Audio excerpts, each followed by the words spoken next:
My name is David Fleming from Disciples Ignited, and we are studying gems in the Gospel of John, devotional thoughts throughout the Gospel of John. Now, today we're going to be reading in John chapter 13 about when Jesus washed his disciples' feet. Now, I know that you've probably heard this story before, but I want to give you some understanding on the significance of this. It is significant that Jesus was giving us an example of being servants. But it has more to teach us than just that. It has to do also with our walk with Jesus. I'll explain. Let me start reading at John chapter 13, starting with verse 6. He came to Simon Peter, who said to him, "Lord, are you going to wash my feet?"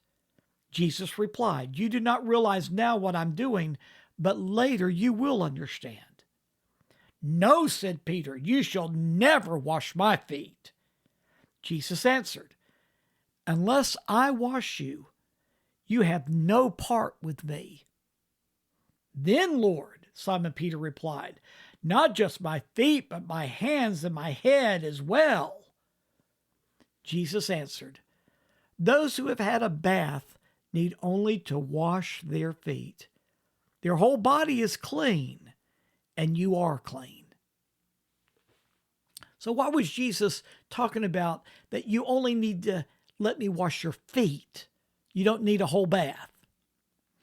Well, let's go back and look at the priest who operated and ministered in the temple area. Did you know that they went barefoot? They were certainly had priestly garments on, but they did not wear shoes.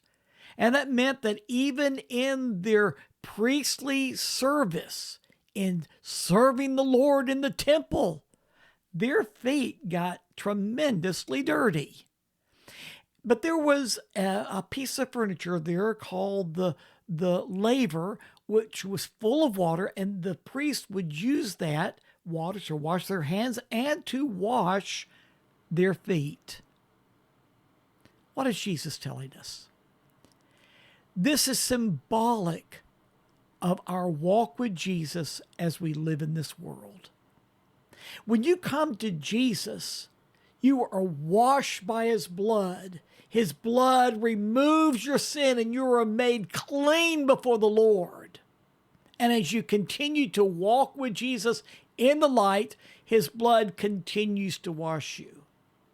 But let's face it, we live in a spiritually filthy world. And Jesus is saying, you need to let me wash your feet. And that's exactly what Jesus will do every day. You don't have to get saved again every day just because you live in a filthy world. But you do need to let Jesus wash your feet.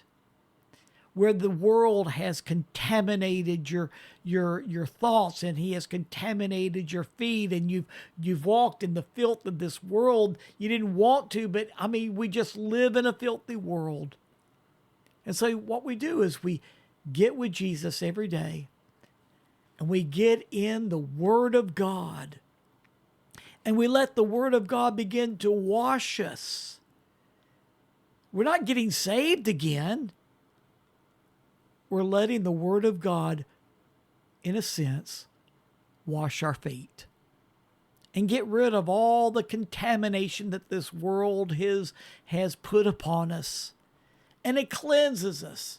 It renews us. It's like Paul talked about in the book of Romans, is renewing our mind. So we start out our day walking with clean feet. Yeah, they're going to get dirty again. But get in the Word, because the Word is going to continuously wash us, giving us clean feet so that we can represent Jesus well. Think about that. And remember, Jesus knows that we live in a filthy world, but he's made provisions for our feet to keep clean. Wash in the water of the Word. Think about that. And join with me again tomorrow as we study another wonderful Jim in the Gospel of John. See you then. Bye-bye.